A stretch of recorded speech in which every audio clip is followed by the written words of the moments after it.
First of all, I would like to say thank you for all of your supports.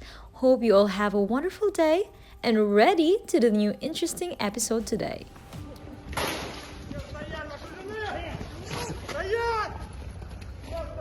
Like another victim of the invasion of Ukraine, the decades-old space partnership between Russia and the West may be going up in smoke. When this relationship cracks, who will be capable of filling in the gap that Russia leaves behind? Well, none other than SpaceX, who defeated NASA and became the current ruler of space.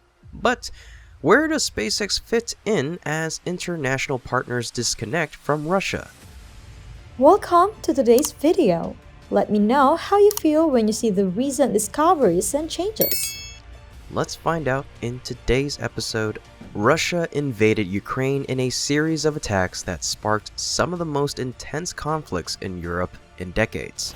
With tensions rising ever higher, companies and countries around the world are breaking ties with Russia in space. Early Thursday morning on the 3rd of March, London-based company OneWeb announced that it's suspending launches of its satellites from the Russia-run Baikonur Cosmodrome in Kazakhstan. The decision came after Russia's Federal Space Agency Roscosmos announced it would not launch 36 OneWeb internet satellites as planned on Friday, March 4th, unless OneWeb guaranteed that the craft would not be used for military purposes, and the UK government agreed to divest itself from OneWeb, which it helped buy out of bankruptcy in 2020.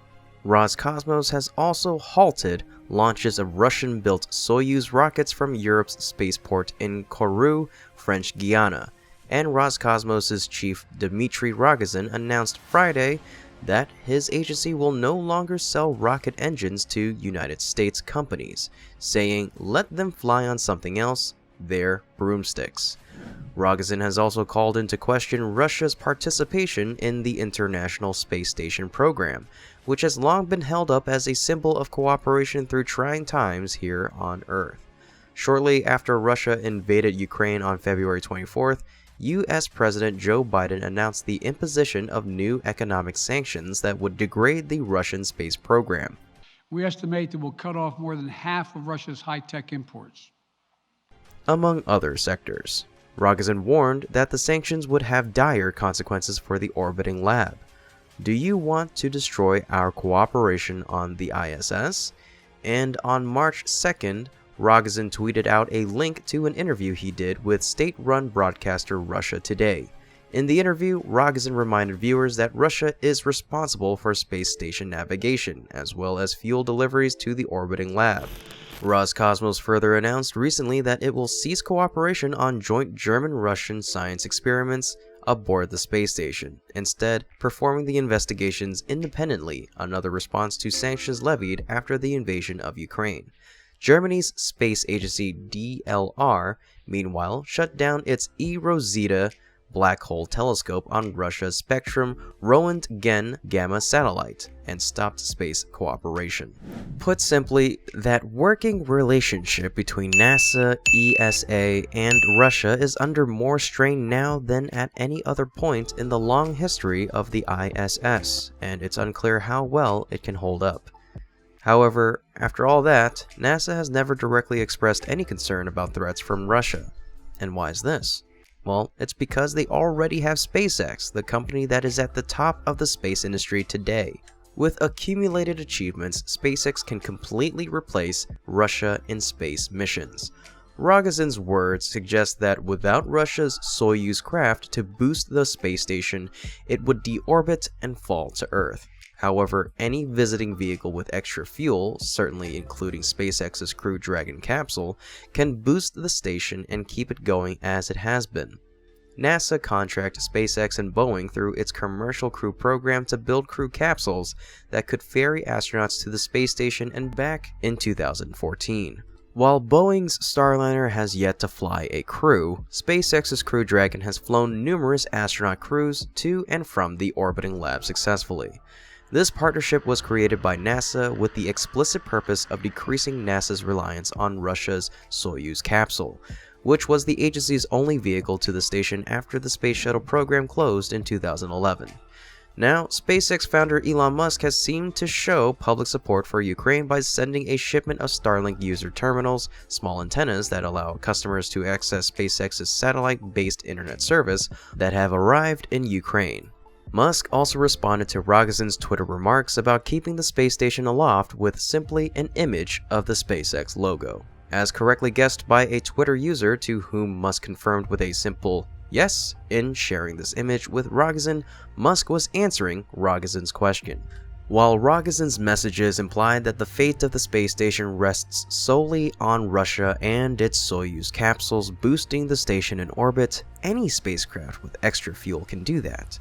This message from Musk heavily implies that even with no Soyuz capsules at the station, SpaceX's Dragon spacecraft could just as well do the job. In other words, the space station and NASA no longer need Russia's Soyuz. They have the Dragon. Furthermore, Russia's cessation of sales of rocket engines to the US as space cooperation phrase likely won't have a far-reaching impact as they think. The ban significantly affects only Northrop Grumman, which uses Russian-made RD-181 engines in its Antares rocket. RD-180s power the first stage of United Launch Alliance's workhorse Atlas V launcher, but the company says it has enough of the engines on hand to fly out all remaining Atlas V missions. As for SpaceX, well, there's nothing really to discuss. The development process of SpaceX's Raptor engine itself can be regarded as an engineering miracle within the industry. Its speed and frequent iterations are beyond the reach of competitors. Relative to almost any other large-scale engine development program in the last half-century, Raptor's 29-month 100-engine milestone is an extraordinary achievement. According to the latest update from Musk, SpaceX only needs 24 hours to create one Raptor engine. In short, SpaceX is the next level. What's more, SpaceX may be the only Western launch provider in the world capable of filling in the gap that Arianespace's Soyuz loss will leave. Aside from pursuing Chinese launch services, which is likely a diplomatic non-starter, the only alternative to rebooking former European Soyuz payloads on SpaceX rockets is to accept one or even several years of expensive delays. In short, without SpaceX, NASA would still be exclusively dependent upon Russian Soyuz rockets and spacecraft to get its astronauts to and from the ISS it spent tens of billions of dollars to help build. Even in a best-case, SpaceX-free scenario, NASA might instead be dependent upon a rocket with Russian engines to launch its own astronauts. In which case, NASA will have no way to live amid Russian threats. After all, SpaceX, now a bastion of independent European and US human spaceflight in an age of extraordinary Russian recklessness, has arguably never been more important, and its successes never more of a triumph than they are today. And that just about wraps it up for today's episode. Please like and subscribe. Everyone's support will be the motivation for us to create more quality content. Thanks! All of us from Tech Fans hope to see you next time.